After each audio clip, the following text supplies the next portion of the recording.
Շարունակենք, ուրեմն սապաշխարություն սերիայի մեջ ենք, դասի վերնագիրը անթաքույց խաչ, անթաքույց խաչ, և ես կկարդամ երկրորդ օրինաց 16-21-22 համարները, Неприкрытый крест, երկրորդ օրինաց 16-21-22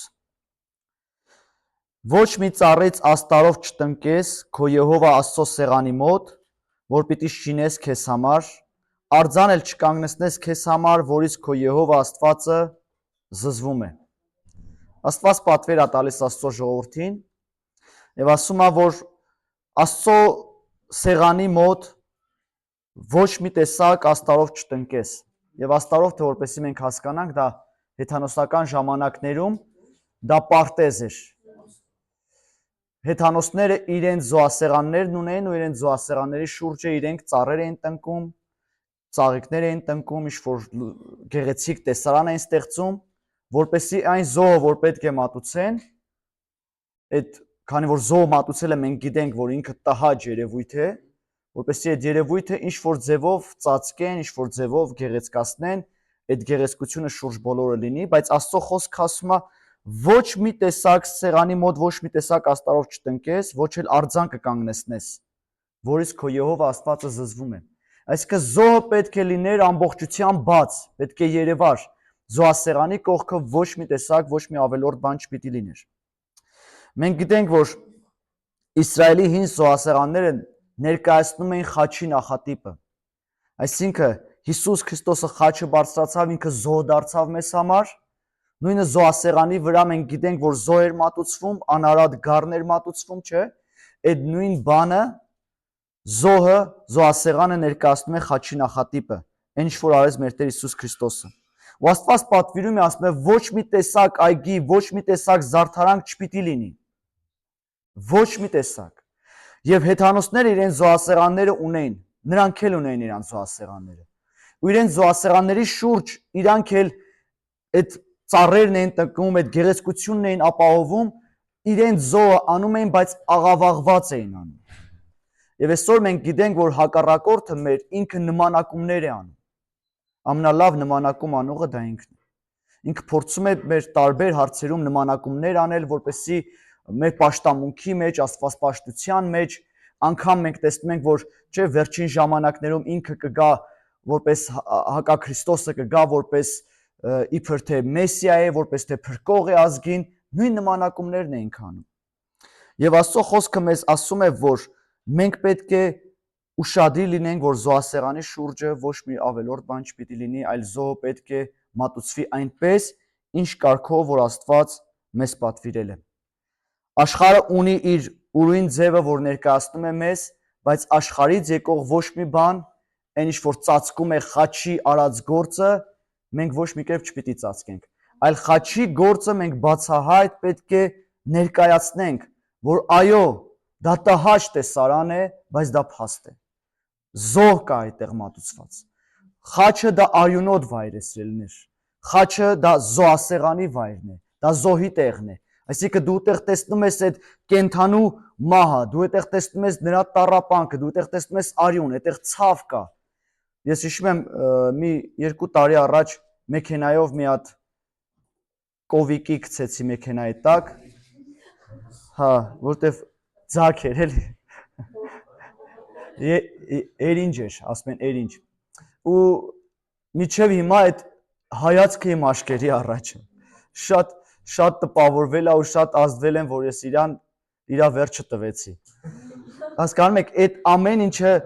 մի բան է սարել աշկերիդ առաջ, պատկերացնում եք, Աստված ասում է պետք է այդ զոհասեղանի կողքը ոչ մի բան չլինի, այդ զոհը պետք է բաց լինի, պետք է տեսնես, որ հասկանաս ինչ է քո համար մատուցվել, ինչ գին է քեզ համար վճարվել։ Երբ որ մենք մարդկանց խոսում ենք ավետարանը, չէ, մենք չպետք է ավետարանը փափկացնենք ու մեղմացնենք,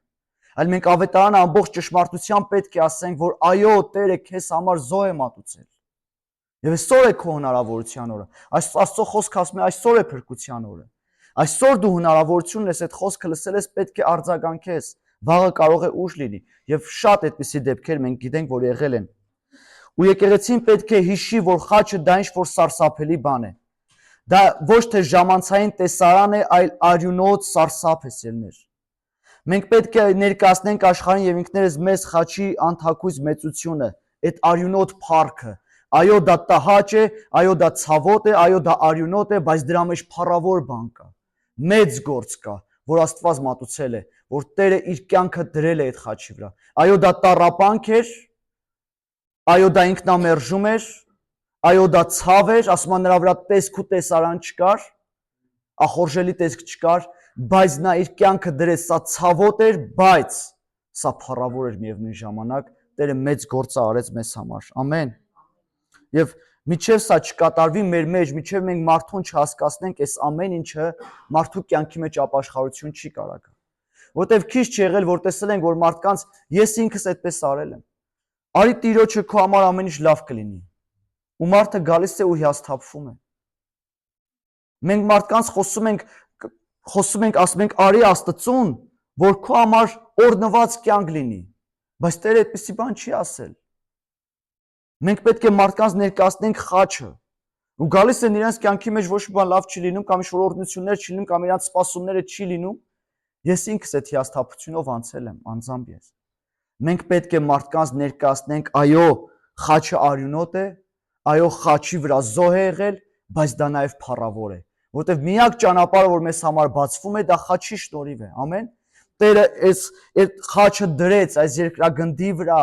ու դրանով ճանապարհ բացեց մեզ համար, սիրելիներ, իր խաչի շնորհիվ, իր զոհի շնորհիվ։ Փառք Տիրոջ դրա համար։ Ու քանի որ Աստծո զոհասեղանները հին ժամանակներում եղել են ինչ-որ սարսափելի եւ վանող բաներ, դրա համար մարդիկ գերադասում էին, որ ինչ-որ ծառեր տնկեն դրա 4 կողմը, որպեսզի ինչ-որ կերպով մեղմացնեն, բայց դա Աստված արգելում էր։ Ու այսօր մենք կարող ենք նայել, որ մարդիկ կարան տարբեր շոու ծրագրեր կազմակերպեն ինչ-որ կերպով մարդկանց գրավելու։ Ես ինքս հայտնվել եմ այսպիսի մի տեղում, որ մի քանի ամիսով գնացել էի ծառայության, ինձ հրավիրել էին, որպեսզի այնտեղ որպես ծառայող լինեմ, եւ իհարկե այնպես ստացվեց, որ մի քանի ամիս հետո թողեցի այդ ծառայությունը։ Ու այդտեղ այդ ծառայության մեջ գիտեք ինչ էին ինձնից պահանջում։ Անենք էլի ծառայությունը, բայց ծառայության հետ մի քիչ ինչ-որ միջոցառումներ մտցնենք։ Ես վատ իմաստով չեմ ասի, միջոցառումը կարելի է անել, բայց պաշտամունքի հետ միասին, այսինքն մարդկանց գրավենք միջոցառումների միջոցով։ Հասկանում եք, ոչ թե Քրիստոսի միջոցով։ Սրա մեջ տարբերություն կա, ահռելի տարբերություն կա, որտեվ այդ մարդկանց քանի դեռ դու ինչով ես պահին այդ մարդուն կերակրեցիր, ինքը միշտ էլ իր ընթացքում այդ նույնը ուզենալու է, որ դրանով կերակրվի։ Բայց եթե դու մարդուն ներկայացրեցիր Քրիստոսին, դու ներկայացրեցիր խաչը, մարդը դրանով է տարված լինելու։ Որտեվ եթե կհիշեք 10 բորոտների ժամանակ մեր եկեղեցում ասել եմ դրա մասին։ 10 բորոտների ժամանակ 10-ն էլ եկան Հիսուսին հեռվից աղաղակեցին. Տեր ողորմիր մեզ, Տեր ասեց գնացեք ու ձեզ քահանային ցույց տվեք։ Ու գնացին ճանապարհին բժշկվեցին։ Հիշում եք ով եկավ։ Մեկը եկավ Տիրոջ հետևից։ Որտեվ այսօր շատերն են գալիս եկեղեցի, բայց քչերն են որ գալիս են Քրիստոսին։ Կգան եկեղեցի, որտեվ եկեղեցին հարմարավետ է, որտեվ այդտեղ կարող եմ շփվել մարդկանց հետ։ Ձմռանը այդտեղ տաք է, ինչ որ միջոցառումների կարամ մասնակցեմ, բայց մեր մեծագույն գործը որպես ծառայողներ պետք է կայանա նրանում, որ մարդկանց ներկայացնենք Քրիստոսին։ Ով է Քրիստոսը։ Ինչ մեծ զոհ է մեզ համար մատուցել։ Եվ քանի դեռ մենք սկսում ենք գնահատել, տեսնել այդ զոհի պատկերը մեր աչքի առաջ է լինում, սիրելիներ, մենք սկսում ենք գնահատել եւ անգամ մեզ համար զզվելի է դառնում մեղքը, ու մենք հասկանում ենք, որ ինչքան վատ բան է, որ դու մեղք ես գործում։ Հիշում եմ մանկական ժամանակներում, երբ որ մանկականներին մասնակցում էի, մեր պատասխանատուները ասում էին, ամեն անգամ, երբ որ մեղք եք գործում, դուք Տիրոջը խաչն եք բարձրացնում։ Ամեն անգամ դուք նորից ցավեցնում եք այդ վերքերը։ Երբ որ մենք հասկանում ենք այս զոհի ամբողջ պատկերը, մենք գնահատում ենք այն, որ Տերը արել է մեզ համար, սիրելիներ։ Բայց քանի դեռ մարդը գալիս է, որ իր կոմֆորտի, իր հարմարավետության համար, նրա համար սա նշանակություն չունի։ Ու դրա համար մենք պետք է ներկայացնենք մարդկանց այն, որ կատարվել է խաչի վրա, որպեսզի լինի ճշմարիտ ապաշխարություն, որտեղ մենք խոսում ենք ապաշխարության մասին։ Ելից 34:13-ում Աստված պատվիրեց ոչնչացնել թշնամու ամեն բագիները, այլ նրանց բագիները կործանեցեք։ Ու Սուրբ գրքից մենք տեսնում ենք, որ Աստված պատվիրել է բագիներ չտնկել, հեթանոսական զարդարված զոհասեղանների նմանությամբ։ Ոչ մի աստարով չտնկես։ Դա հեթանոսներն են անում։ Դու չպիտի այդպես անես։ Դա աշխարհինն է։ Նորից կրկնում եմ այն խոսքերը։ Եկեղեցին պիտի լինի աշխարհի մեջ, բայց աշխարհը չպիտի լինի եկեղեցու մեջ։ Աշխարհից եկած ոչ մի բարկ, աշխարհից եկած ոչ մի, չգիտեմ, ոճային բաներ չպիտի մտնի եկեղեցու մեջ։ Մի քանի օր առաջ մի պատմություն լսեցի Ռուսաստանում մի եկեղեցում մի քույրիկ, որ լավ ձայն ունի։ Ու արդեն 3-րդ թե 4-րդ անգամն է ամուսնացել, բաժանվել է, ու այս վերջինի հետ էլ մտածում ասում է, եթե սրա հետ էլ հարմար չգտա, կբաժանվեմ։ Բայց եկեղեցին փողզիջման է գնում, ու այդ քույրիկը դեռ ծառայում է։ Ինչի՞։ Լավ ձայն ունի։ Բայց մեզ համար ի՞նչն է կարևորը։ Տիրոջ ներկայությունը, ամեն։ Տիրոջ ներկայությունը։ Ոնց կարող է Տիրոջ ներկայությունը այդ դեպքում գալ, սիրելիներ, երբ որ մեղք կա։ Մենք հիշում եք անցած դասիներ, նախանցած դասիներ ասացի, Բենյամինի ցեղի մեջ մեղք կար, ու դրա համար հաղթություն չէր լինում։ Մեղքը պետք է վերացվի, մեղքի հարցը պետք է լուծվի, ու քան դեռ մեղքի հարցը չի լուծվում, չի կարող այդ օրհնությունը լինել, ճշմարիտ ապաշխարությունը։ Այո, թող իմ ծառայությունը նման չլինի մյուսներին։ Այո, թող մենք չունենանք երաշտական գործիքներ, բայց կարևորը Տիրոջ ներկայությունը ունենանք, ամեն։ Գիտեք, մեզ համար կարևորագույն բանը մարդկանց բերելու, գրավելու, դա պետք է լինի Հիսուս Քրիստոսի միջոցով, նրա հոգով մենք լցված լինենք, նրա խաչը ներկայացնելով, ոչ թե ինչ-որ գունավոր կամ ինչ-որ հետաքրքիր բաներ ցույց տալու։ Այսօր մենք փոխարեն Տիրոջ ներկայությունը ապահովելու, մենք կարող ենք ինչ-որ ձևերով մթնոլորտ ապահովենք, լույսերի կամ ծուխերի միջոցով եկեղեցիներում մենք մթնոլորտ ապահովենք, բայց մեզ համար կարևորագույնը դա Տիրոջ ներկայության ապահովումն է։ Ինչ ենք մենք անում, սիրելիներ, շաբաթ երեկոյան, երբ որ Կիրակի պետք է գնանք ծառայության։ Ուզում եմ շատ կարևոր մի բան ասեմ։ Երբեմն, երբ որ դու ուղակի հաճախորդ ես եկեղեցում, ասում ես դե թովի վրա է կամ էլ մյուս ծառայողների վրա է այդ պատասխանատվությունը, թող իրանք էլ ապահովեն այդ մթնոլորտը, բայց հավատացեք, ամեն մեկս եկեղեցի գնալով ինչ-որ բան մեր ներսում տանում ենք մեզ հետ։ Եթե դու շաբաթ երեկոյան նստած սարսափ ֆիլմ ես նայում, դու Կիրակի առավոտ դու չես կարող Տիրոջ ներկայությունը տանել քեզ հետ։ Մենք կարիք ունենք փնտրելու Տիրոջը, եւ որպես ծառայողներ մանավանդ, մենք կարիք ունենք Տիրոջ հոգու ներկայությանը, մենք կարիք ունենք երկնքից իջած հացի, մենք կարիք ունենք ռեմա խոսքի, որ մատուցենք մարդկանց։ Սա է, որ մարդկանց կյանքերի մեջ շինություն է բերում, սա է, որ Աստծո արքայությունը կառուցում է։ Երկրորդ Օրինաց 31:29-ում չեմ կարդա, բայց ասում է, որ Մովսեսը մարգարեություն է անում Իսրայելի գալիք պարտության եւ Իսրայելի աննազանդության մասին։ Տեսեք, երկրորդ Օրինաց 31:29-ում է դա լինում։ Եվ դատավորած գրքի 3:7-ում գրված է այդ մարգարեության իրականացման մասին, այն աննազանդության ու պարտության մասին։ Այսպես է գրված. Եվ Իսրայելի որդիներն արեցին այս չարությունը Տիրոջ առաջին եւ իրենց Տեր Աստծուն մոռացան եւ Բահաղիմը եւ Աստարովթը, անգլերենում գրված է այգին, պաշտեցին, թողեցին իրենց Աստծուն, չարություն արեցին, մոռացան եւ Բահաղիմն ու Աստարովթը, այսինքն այգիները սկսեցին պաշտել։ Ինչու՞։ Որտեւ այս մարդիկ նայել են սրան։ Իսրայել ժողովուրդը, երբ որ դուրս եկավ Եգիպտոսից, այնքան էին տեսել, այնքան էին լսել, այնքան էին Եգիպտոսի այդ բարքերի մեջ եղել, սիրելիներ, որ դեռ դա իրենց մեջ, իրենք դուրս էին եկել Եգիպտոսից, բայց Եգիպտոսը դեռ դուրս չէր եկել իրենց սրտից։ Եվ այսօր յուրաքանչյուրս մեր տեսածի ու մեր ցանածի արդյունքն ենք ընձում։ Ինչով որ մենք լցվում ենք։ Եվ նրանք այնքան են սա տեսել, այս նույն բաները սկսել էին կրկնօրինակելը։ Եվ անդադ երբ որ նայում ենք Աստծո ժողովրդի մաքրման գործընթացին, եւ որ Աստված մաքրում էր, անընդհատ ասում էր ազատվեք, զատվեք այդ ազգերից զատվեք։ Գիշեք Եզեկիայի ժամանակ ինքը եկավ ու իմացավ, որ կողքի երկրներից կանայք են բերել, իրենց աղջիկներին են նրանց տվել եւ ասեց բաժանվեք դրանց մեջից, որովհետեւ չի կարող աշխարհը ձեր մեջ լինել, Չի կարող այն ինչ որ աշխարհն է մատուցում ձեր մեջ լինել, պետք է դրանից բաժանվել, որպեսզի Տիրոջ ներկայության հոսքը ինքը առատ հոսի։ Եվ Տերը ասեց. հեռացրեք այս ամենը։ Այսինքն ինչ էր կատարվում, նրանք կորցրել էին տեսիլքը, նրանք կորցրել էին օրինակը, նրանց օրինակը իրենց աչքերի առաջ աղավաղվել էր։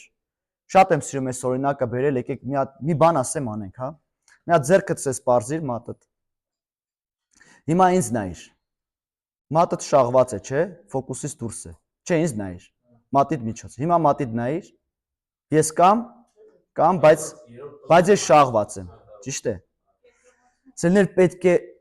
մեր կյանքում շատ բաներ կան, որ պետք է լինեն, կարևոր են, բայց մեր մեծագույն կենտրոնացումը պետք է լինի Տերը։ Մեր մեծագույն կենտրոնացումը պետք է լինի Տերը։ Միայն նրան նայենք, միայն նրան նայենք։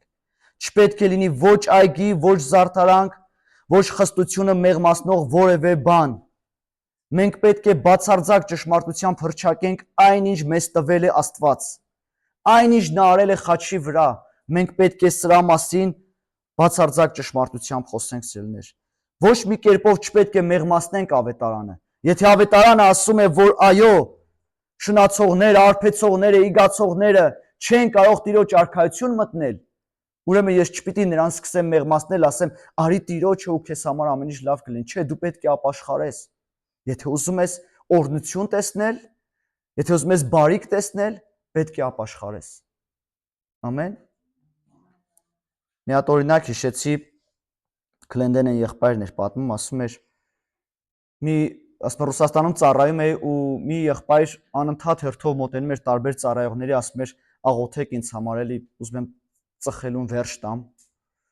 Եվ ասում է, էլ նիկոտինի դևին էին քշում, էլ ինչ ասես անում էին, ոչ բան չէր ստացվում։ Հա։ Վերջում ասում է, ինձ մոտեցավ, ասացի, ուզում ես իսկապես ազատվել, ասեց հա, ասացի ծնկի արի, ծնկի եկավ, ասացի, ինչ աղոթեմ կրկնիր, լավ, Տեր Հիսուս, խնդրում եմ քեզ, որ ներես ինձ, եւ ես խոստանում եմ, որ այսուհետև այլևս ծխախոտը չեմ վերցնի իմ ձեռքը, ու կրկնություն չկա, ասում եմ, ինչու չես կրկնում, որովհետև չեմ ուզում։ Այսինքն մենք կարող ենք ասել, մենք ուզում ենք ապաշխարել, բայց չուզենք սիրելիներ, սա կարող է լինել ընդամենը խոսքեր, ապաշխարությունը դա մեր սրտից պետք է դուրս գա, իսկապես մենք պետք է տեսնենք մեղքը այնպես, ինչպես որ տեսնում է Աստված։ Ովսեե 4:13-ում ասում է. զոհ են մատուցում եւ կաղնիի, կաղամախի եւ բևեկնիի տակ, ըստ որում Հովանին սիրուն է։ Եվ ուզում եմ շեշտը դնել հենց սրա վրա, Հովանին սիրուն է։ Այսինքն նրանք ուզում էին այդ ծածկոցը իրենց համար լավն էր, սրա տակ իրենց լավ են զգում։ Այսինքն մեղմացնել մեղավորների զգացմունքները խաչի մոտ, նվազեցնել խոսքի խստությունը, աննշան դարձնել սրբությունն ու պատասխանատվությունը գարշելի Աստծուն։ Մենք չպետք է մեղմացնենք, մենք պետք է ամբողջ ճշմարտությամբ ասենք, մեղքի վարձքը մահ է։ Մեղքի վարձքը մահն է եւ ինքներս մեզ էլ պետք է ասենք։ Անընդհատ պետք է մեզ հիշեցնենք սա սիրելիներ։ Եվ տեսեք, Աքազ թագավորը տեսավ, գնաց Դամասկոս ու տեսավ գեղեցիկ կառուցված զոհասեղանը, ու նույն բանը ինքը ցանկացավ, որ նույնն էլ ինքը անի։ Աշխարհում տեսավ, ոնց որ թե սիրուն է, աշկին հաճելի է։ Չէ՞, մենք հիշում ենք, չէ՞, Եդեմական պարտեզում աշկին հաճելի էր, ախորժելի էր։ Աշկին հաճելի էր, տեսավ, որ այսպեսի զոհասեղանը լավն է ու եկավ Ուրիա քահանային ասեց, որպեսի հեռացնի տաճարը, հեռացնի այդ զոհասեղանը, ու ինչ զոհասեղան, որ ինքը տեսել էր Դամասկոսում, այդ նույնը կառուցի, զարդարված զոհասեղան։ Եվ 4 Թագավորաց 16-16-ում է գրված, ասում է, եւ այրեց իր ողջակեզը եւ իր նվերը, եւ թափեց իր թափելու նվերը, եւ սրսկեց իր խաղության զոհի արյունը սեղանի վրա։ Այսինքն մենք ինչ ենք տեսնում։ Նույն բաները, ինչը որ անում էր նախկինում Աստծո պատվիրած զոհասեղանի վրա, նույնը անում էր։ Նույն բաները կատարեց, նույնը կրկնեց։ Բայց այն ինչ որ Աստված պատվիրել էր, այդ կարգով չէր նա անում։ Նա անում էր մի մասը, բայց ոչ ամբողջությամբ։ Արյան զոհը օգուտ չի բերի, եթե արյան սրսկելը օրինակի պես չի կատարվում, այնպես ինչպես որ Աստված մեզ պատվիրել է, որ մենք անենք։ Միայն այն դեպքում, երբ մենք քայլում ենք լույսի մեջ, Հիսուսի արյունը մաքրում է մեզ։ Ու աքազը քայլում էր խավարի մեջ, սիրելիներ։ Ու նա ասեց, իսկ այս պղնձի սեղանը ինձ համար լինի, որ այնտեղ հարցնեմ։ Այսինքն այդ զոհասեղանը ամբողջությամբ չհեռացրեց, ուղղակի մի փոքր, մի քիչ տեղափոխեց։ Դե մի փոքր փոխզիջում անեմ։ Մի փոքր, շատ չէ, մի փոքր։ Բայց մենք գիտենք, որ մի փոքր շեղումը վերջնակետում գիտենք, որ մեծ տարբերություն է տալիս։ Վերջնակետում մի փոքր տարբերություն, արդեն մեծ տարբերություն է տալիս։ Մենք ոչ մի փոխզիջման, ոչ մի աննշան բան չպիտի փոխենք այն, ինչ որ Աստված մեզ ասել է։ Նորից եմ կրկնում, ինչ շատ դուր է գալիս, երբ որ Աստված Մովսեսին պատվիրեց, որ դուրս գան Եգիպտոսից, Փարավոնը անընդհատ ուզում էր փոխզիջման բերեր, Մովսեսը կանգնեց, ասեց՝ մի կչխակ անգամ ձեզ չեմ թողնելու։ Աստված պատվիրել է, մենք ամբողջությամբ պետք է դուրս գանք։ Մենք պետք է խոսենք խաչի մասին, եւ խաչը պետք է լինի մեր կենտրոնական ավետարանի տեղը։ Ամեն։ Տեսեք, շատերը ոսկյա խաչ են կրում գործածելով այն, ինչը պետք է ոչնչացնի եսը, այն բանի համար, որ ուշադրություն գրավեն այդ խաչի միջոցով։ Հասկանում եք, ես միտեղ սրա մասին ասում են, հիմա խաչ չկրեմ, չկրեք, ես դա չեմ ասում։ Պարզապես տարբերություն կա։ Այդ խաչի վրա մարդու եսն է ոչնչանում։ Բայց շատ մարդիկ խաչ են կրում ցուցադրական, որպեսզի իրենց հպարտությունը ցույց տան, չէ՞, դե իմ ոսկյա այդ զարդի ծանրությունը, գիտես, քանի գրամ է։ Ես մի հատ ընկեր ունեմ, մի օր տեսա կատակով վերցրեցի, ես պատճեցի, որ հասկանա որ դա ոչնչացման վայր է, սիրելիներ։ Տեսեք, այնինչ վերջ է նշանակում մեր եսի համար սկսել է մատնանշել մեր եսը, այսինքն սրանով ցույց տամ իմ եսը, ցույց տամ իմ ով լինելը։ Գիտեք, մեր սիրելի Ռաֆայել Գրիգորյանը մի շատ կարևոր բան է ասում։ Ասում է, մեր մեծագույն թշնամին դա սատանան չէ։ Դա դժողքը չէ։ Դա մեղքը չէ, դա մեր եսն է, մեր էգոն է։ Մեր մեծագույն թշնամին դա մեր եսն է, ու դա թաքնված է, սիրելիներ։ Դա այնքան թաքնված է, մեկ է տեսնես մի հատ հարմար տեղ դες դուրս է պրծնում, որ իրան ցույց տա։ Վայ չէ, հանկարծ ինձ լավ բաներ չասեք, բայց ուզում ես որ ասեն, էլի, մի ականջով ասում ես չասես, մի ականջով ուզում ես լսես։ Մեր եսը անընդհատ, գիտեք, այդ որ տեղն է, որ ինքը անընդհատ սնվել է ուզում ու ինքը երբեք չի բավարարվում, անընդհատ սնվի։ Չպետք է զվարճանքներ լինեն, որպեսզի մարդկանց զբաղեցնենք ու հրապուրենք, սիրելիներ։ Մենք սրա միջոցով չպիտի մարդկանց բերենք Քրիստոսին։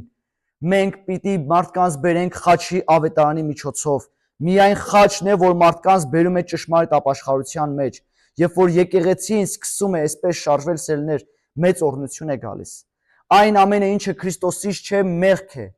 Հենց Քրիստոսի մեջ, այլ ոչ թե մեր մեջ մենք հույս ունենք։ Մեր միակ հույսը Քրիստոսի մեջ է։ Ամեն։ Միայն այն ժամանակ, երբ մենք տեսնում ենք խաչ եւ հասկանում ենք ինչու համար է պետք խաչ լինի, մենք գիտակցում ենք, որքան սարսափելի է մեղքը։ Միայն այդ ժամանակ, երբ որ մենք հասկանում ենք ինչ է իրենից ներկայացնում խաչը։ Բայց փառք Տիրոջը, որ կան մարդիկ, ովքեր իրոք տեսնում են այս ճշմարիտ ապաշխարությունը, ովքեր խաչի զորությունը գիտակցում են, խաչի գործը գիտակցում են ու այս ավետարանը քարոզում են։ Եվ տա Աստված, որ մենք այս ճշմարիտ ավետարանի քարոզողներս լինենք, սիրելիներ։ Փառք Տիրոջը հենց Հովսեա թագավորի համար, որ նա երբ որ եկավ թագավորության, նա ամեն անաստված բաները հեռացրեց, այն ամեն անարգ բաները հեռացրեց եւ 4 թագավորաց 23:7-ում ասում է 4 թագավորաց 23:7 եւ քանդեց իգացողների տները, որ Տիրոջ տան մեջ էին, ուր որ կանայք աստարովթի համար վրաններ էին գործում։ Քանդեց ամեն բան, այն ինչ որ վերաբերվում էր կռապաշտությանը, այն ինչ որ մեղք էր, նա հեռացրեց, որպեսզի գա ճշմարիտ ապաշխարությունը։ Յուրաքանչյուր պղծություն զարգանում է օրինակից չնչին շեղվելու պատճառով, սիրելիներ։ Եվ դրա համար մենք պետք է մեր օրինակը մեր աչքերի առաջ լինենք Հիսուս Քրիստոսը։ Պետք է միշտ նրան նայենք ու նրան հետևենք։ Ամեն։ Ու Հովսեան ոչնչացրեց պիղծ հավելումները, քանդեց սոդոմացիների տները, ազատեց ամեն բաները, ինչը որ թվում էր թե օգտակար էր, թվում էր թե գրավիչ էր, բայց այն ամենը, ինչը որ հեռացնում էր Տիրոջից, նա հեռացրեց։ Այսինքն մենք կարող ենք մակերեսորեն խնդրին լուծում տալ, բայց կարող ենք նաև արմատային լուծում տալ։ Գիտեք, Իսրայելի թագավորության մեջ շատ թագավորներ եկան, ովքեր որ այդ կռապաշտությունը հեռացրեցին, բայց շատերի մասին գրված է, որ ասում է նրանք բարձրավանդակները չհեռացրեցին։ Արեցին ինչ-որ գործ, բայց արմատական չարեցին։ Եվ մեզ համար շատ կարևոր է ոչ թե մակերեսային մեղքի հարցերը լուծել, ոչ թե մակերեսային ապաշխարություն ունենալ, այլ արմատային ապաշխարությունը սա շատ կարևոր է։ Եվ գիտեք, բանը այն չի, որ դու ապաշխարեցիր, այլևս դու մեղք չես գործելու։ Բանը այն է, որ դու ընկնում ես, նորից դու ուզում ես ապաշխարել։ Նորից կրկնում եմ, արդարը 7 անգամ կընկնի, բայց կկանգնի։ Ինչու՞։ Որտեվ արդարը ամեն իր անկնելով նայում է Տիրոջը, որտեվ իր սպասումները Տիրոջից են։ Տեր, եթե դու ինձ կվերականգնես, ես կվերականգնեմ։ Մարգարեն Երեմիան ասում էր. բժշկիր մեզ, եւ մենք բժշկված կլինենք։ Եթե Տերը ողորմի մեզ, մենք ողորմություն կգտնենք սերներ։ Եվ արձանները փշրեց ու կուրքի անտառները կոտրատեց եւ նրանց տեղերը լցրեց մարտի ոսկորներով։ Նա մահվան մատնեց ամեն արատավոր գործ։ Ահա թե ինչ պետք է մենք անենք, որպեսզի վերադարձնենք Աստծո ներկայությունը եւ տեսնենք հոգու շարժը։ Մեզ սա է պետք, արմատական փոփոխություն, կատարյալ ճշմարիտ ապաշխարություն, թե մենք ապրենք, թե քարոզենք մեր շրջապատի մարդկանց։ Հիշում եմ, իմ պապան կոմունիստական ժամանակներում դարձել էր Տիրոջը ու շատ մեծ հալածանքներով էր անցել։ Անգամ իրան տանից դուրս էին վռնդել, հարազատ եղբայրը դուռը թակել էր, որ դուռը բացի, եղբայրը դուռը բացել էր, երեսին թքել էր անգամ։ Ասում եմ, որ մտնում էինք բակ, հարևանները նայում էին, ասում են, էս այլ մոլորակայիններ են։ Ոչ ոք իրանց հետ չէր շփվում, այսինքն այն մյուս ծայրահեղությունից մի անգամից դարձել էր մյուս ծայրահեղությունը, մարդիկ էլ իրան չէին ընդունում։ Ու այդպիսի այդ մեծ հալածանքներով անցնելուց հետո իրենց ամուսնական այդ նոր կյանքի ընթացքում երկու երեխայի են կորցնում ու բարեկամները սկսում են իրենց մեղադրել, ասում են, այդ չի ձեր հավատքը, հավատքի դարձակ ու այսպիսի դժվարություններով միջև այսօր իրանց երեխաների անգամ գերեզմանի տեղը չգիտեն, որտեղ բարեկամները այդպես վատ են վերաբերվել իրենց հանդեպ։ Ու այդպիսի մեծ տառապանքներից հետո եկավ 2000 թիվներ, 2001 թիվը, պապան սկսեց քիչ-քիչ ճանապարհից հետ դառնալ։ Հավատք կար, աղոթքն էլ էր մեկ-մեկ արվում, բայց ամբողջությամբ գնացել էր աշխարհի մեջ։ Ու այն ինչ որ նախկինում անում էր, դրա կրկնապատիկն էր անում։ Վերադարձել էր խմելուն եւ 18-20 տարի մենք աղոթում ենք իր համար։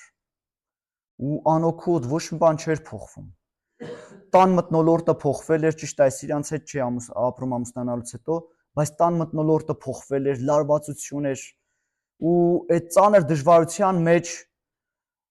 անգամ պատկերացրեք, չգիտեմ, տան մեջ խառնաշփոթ էր, քաոս էր։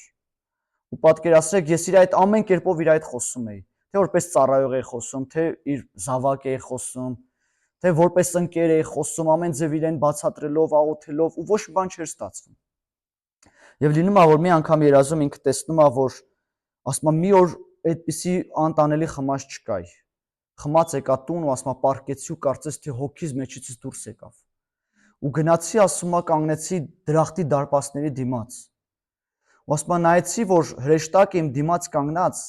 մի թուղթ էր իր ձեռքին վերցրած ու կարդում էր, ասում է այնքան հարբած էի, չէի հասկանում, բայց գլխով էսպես էր անում, ասում էր չէ։ Ասում է բայց ես հասկանում էի ներսում ես, որ գրված է չխաբվեք ոչ հարբեցողները, ոչ իգացողները, ոչ շնացողները եւ շարունակությունը չեն մտնելու երկնքի արքայություն։ Ասում է այդ ժամանակ հետ դարձավ տեսա, որ անորեն է իմ հետևում կանգնած ու իր ձեռքը գցեց ոտքիցս բռնեց ու ասում է այդ տաքությունից զարթնեցի վեր կացա։ Բայց տեսեք ինչ է անում մեղքը, սատանան ինչ է անում։ Ասում է այդ ժամանակ ես վախեցա քեզ պատմեմ, որտեվ գիտեի, որ երբ որ քեզ պատմեմ, դες պետք է ասեիր դե ապաշխարի ինչու չես ապաշխարում։ Ու 18-20 տարի աղոթում ենք ժողովուրդ, միջև եկավ այն պահ, որ մայրիկս ասում է ում տունը որ կորոնավիրուսը քանդեց, մեր տունն էլ կառուցեց։ Պապան հիվանդացավ, ու այն կարգի ինքը զգում էր, որ մահանում էր, ինձ զանգեց, ասավ, ինչ շտապ կազմակերպի տարի հիվանդանոց։ Այդ ժամանակ հիվանդանոցներում տեղավորելը իրոք հեշտ գործ չէր։ Ու Տիրոջ ողորմությամբ տեղավորվեց։ Հեռախոսի մեջ Աստվածաշունչ քաշեցի, ասի պապ այնտեղ պարապես լինելու։ Օրվա մեջ մի ամբողջ գիրք ծննդոց կկարդար, հետո ելից կկարդար, ու պապան փոխված եկավ ժողովուրդ։ Աստված կյանքը փոխեց հրաշալի կերպով։ Հիմա ես որ նայում եմ իրան, ասում եմ հիմիկվա ու նախկինը, պապ, ասում եմ հիմա ավելի օրհնյալ հոգևոր ես դու, որովհետև ամեն անգամ նայում եմ Աստծուց խոսք ստացած։ Երբ որ գալիս եմ մեր տանն մնում կամ ես եմ իրանց տանը մնում, ես օրնվում եմ ուղակի իր օրինակով։ Հատուկ իր համար ժամեր ունի, գիշերը մեկը կտնաս ժամը 3-ին վեր կացավ, հագնվեց, իջավ, պետքա ծնկի գա ու աղոթի, անընդհատ ասում Սուրբ Հոգին ինձ զարթնացնում է ու լավ հայտնություններ է ինձ փոխանցում։ Ու ես դրանցից օրնվում եմ։ Սատանան ամեն բան անում է, որ մեզ խաբի սիրներ։ Անկամ այդ խոսքը կարա մի ձևով ինչ-որ մեղմացնի, որ մենք իմանալով ճշմարտությունը, այո, եթե սա անեմ դժոխք եմ գնալու, բայց ինչ-որ փափուկ բարձ դնի մեր գլխի տակ, ինչ-որ կերպով ծածկե զոհասեղանը, ինչ-որ զարդարանքներ ավելացնի, բայց կարիք կա, որ մենք ճշմարտապես ճանաչենք խաչի արած գործը, այն ինչ որ Տերը մեզ համար արել է, եւ վերաբերվենք մեղքի հանդեպ այնպես, ինչպես որ Աստված է վերաբերվում։ Փառք Տիրոջ սրա համար։ Պատկերացրեք Տեր Հիսուսը